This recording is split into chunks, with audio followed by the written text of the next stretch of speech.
आप सभी का JTV भारत में। मैं हूं आपके साथ आकांक्षा पिवाल। आइए देखते हैं अब तक की कुछ प्रमुख खबरें। उज्जैन आलोट लोकसभा संसदीय क्षेत्र में बहुजन समाज पार्टी के प्रत्याशी प्रकाश चौहान एडवोकेट ने अपनी बात प्रेस वार्तालाप के दौरान रखी। उन्होंने बताया सभी पार्टी के प्रत्याशी चुनाव के समय बड़े बड़े वादे लेकर आते हैं और खाली वादे देकर चले जाते हैं, एक भी वादा पूर्ण नहीं करते।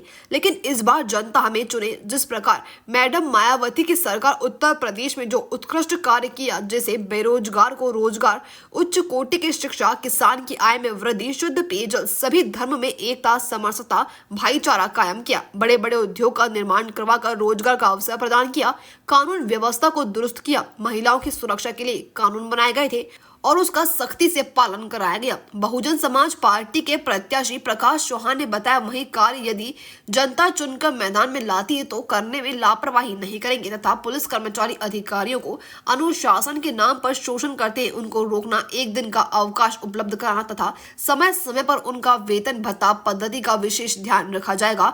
वकीलों का वकील प्रोटेक्शन एक्ट लागू करवाने के लिए प्रयास किया जाएगा। उनके जीवन बीमा करने के दौरान पेंशन लागू करने का प्रयास किया जाएगा। ऐसे कई जनहित के कार्य संपूर्ण किए जाएंगे।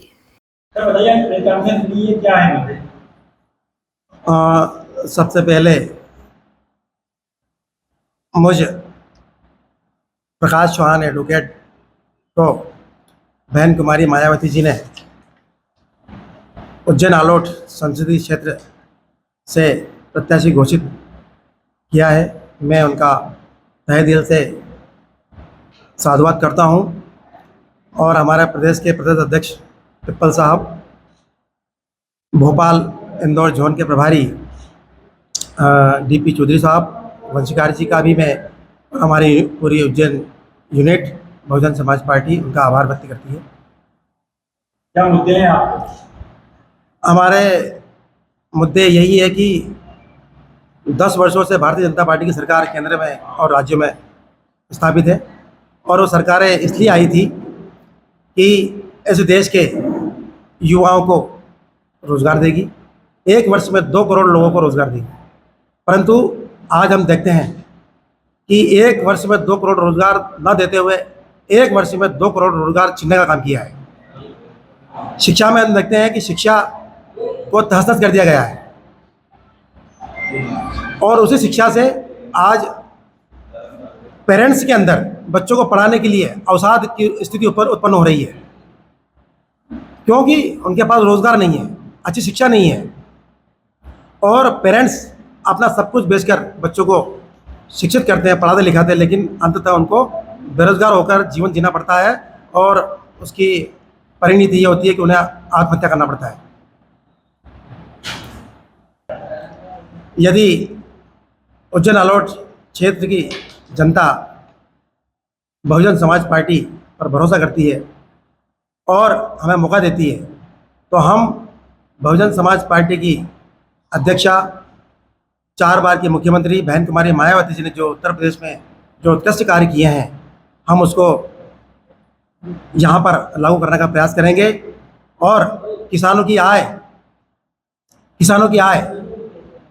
में वृद्धि हो, उनको मरने पर मजबूर ना होना पड़े, ऐसी कार्य योजना उनके लिए बनाई जाएगी और समय समय पर उनको MSP जो सरकार धोखे में रखकर हजारों किसानों की जान लेने पर उतारू है, वहीं पर हम किसानों को और उनके बच्चों को और कृषि में उपयोग होने वाले उपकरण जैसे ट्रैक्टर, खाद और कृषि उपकरणों का सामान को सस्ता करेंगे, जिससे वो मान सम्मान की ज़िंदगी जी सके।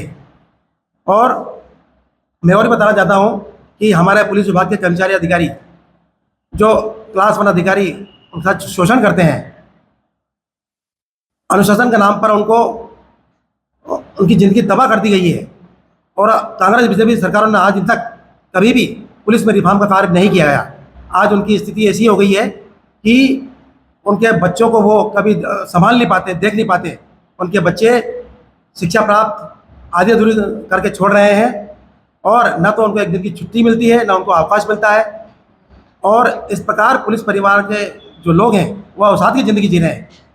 कम उम्र में वो आत्महत्याएँ कर रहे हैं, कम उम्र में बड़ी बड़ी बीमारियाँ उन्हें घेर रही है। तो हम मैं ये बात इसलिए बोल रहा हूँ कि मैं 27 साल पुलिस में रहा हूँ, इसलिए मैं उनके दर्द को जानता हूँ। और रही बात वकीलों की, तो वकीलों को आज दिनांक तक कांग्रेस बीजेपी सरकारों ने प्रोटेक्शन एक्ट लागू नहीं किया गया, उनकी गरिमा को ध्यान नहीं रखा गया, जिस कारण से मरने के बाद न तो उनकी पेंशन व्यवस्था है, न जीवन बीमा की व्यवस्था है।